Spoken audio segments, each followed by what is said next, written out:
guys, InkdMage here, and if you watched my last video, it was about an adventure I found on DM's Guild and modified to my own taste called Bad Apples, the precursor to a harvest festival. My Harvest Day adventure session for my Friday night crew, it was the perfect place and time to have a couple of guest players. Joe and Nick Manganiello were up in my neck of the woods shooting a film, and Joe reached out and said, hey, if we can get together and hang or play some D&D, that would be awesome. So not only are these guys like just great, sincere dudes, but they are also true gamers, really knew their stuff, and a lot of fun to play with. Maybe my favorite part was this encounter a friend of mine had given me an idea for with a purveyor of rare magical beasts named Stromboli, who also had a illusionary obstacle course that ended up turning players into small, cuddly, strange creatures that he came to collect. Catching Stromboli was Nick Manganiello's character, Leaf, and this moment that happened based on this mini I have somewhere on the table here. Let me find him. Stromboli's pet monkey. Check him out. He's got a smart little vest and a knife. How could I not use this Wordlings mini as an NPC?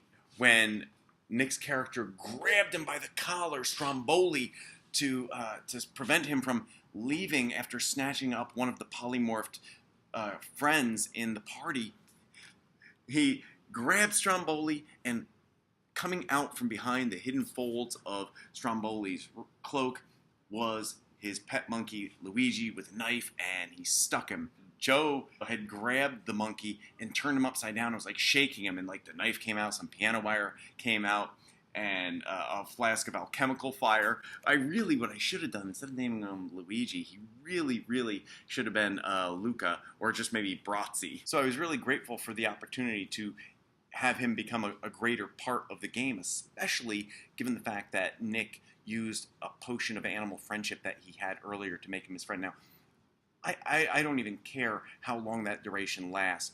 It's much better for the story that monkey and him are now bosom buddies and that the monkey has his back. I love that.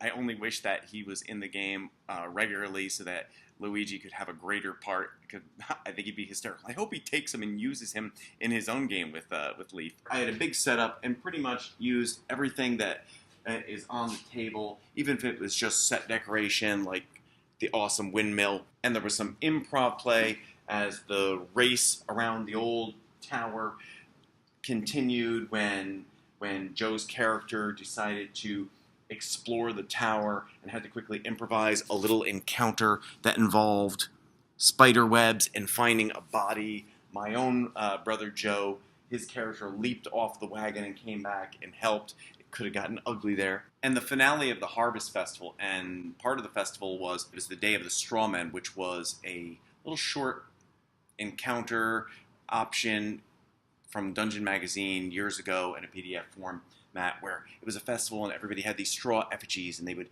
spend the day whispering their sins and hurl it on the bonfire at the end of the night when it was lit up to burn away their sins for the year. So the fortune teller had a vendetta against the Manganiello brothers' characters, and she brought to life a pumpkin that attacked them and two scarecrows that moved with single-minded purpose against Nick's character, who was an assassin and had done harm to somebody the fortune teller loved.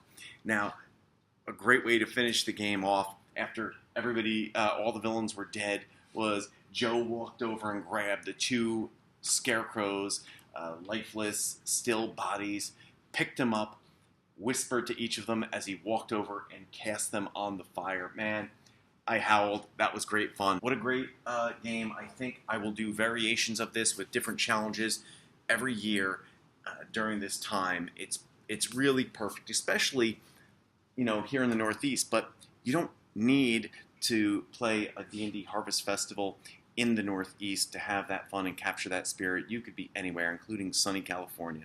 I hope you liked the video. If you do, please like, share, and subscribe for some extra XP, and I'll catch you next time with my review of The Windmill by Arcania Workshop. You're going to love it.